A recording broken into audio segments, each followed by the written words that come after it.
America's small businesses are some of the leading victims of frivolous lawsuits and the extraordinary costs that our legal system imposes.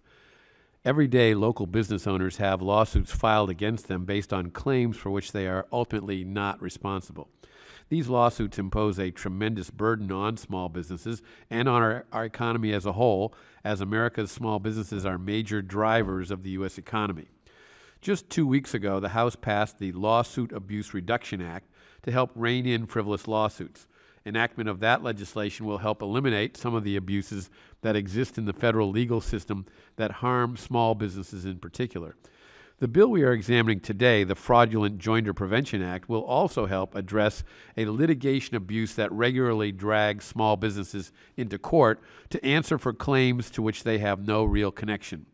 In order to avoid the jurisdiction of the federal courts, plaintiffs' attorneys regularly join in-state defendants to the lawsuits they file in state court, even if the in-state defendants' connections to the controversy are minimal or non-existent. Typically, the fraudulently joined in-state defendant is a small business or the owner or employee of a small business. Ultimately, these in-state defendants may not face any liability as a result of being named as a defendant, but that does not prevent them from having to spend money to hire a lawyer and taking valuable time away from running their businesses to deal with matters related to a lawsuit. Plaintiffs' attorneys join these basically unconnected in-state defendants to their lawsuits because the current rules for determining whether fraudulent joinder has occurred provide little disincentive to adding an in-state defendant, no matter how frivolous the claim is against that defendant. In fact, the system actually encourages plaintiffs to fight to get their cases sent back to state court once they are removed to federal court by providing that plaintiffs may have their attorney's fees reimbursed if a case is remanded back to state court.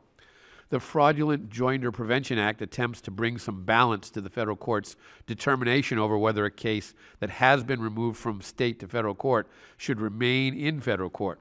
It does this by making a modest change to the statute that governs the fraudulent joinder determination.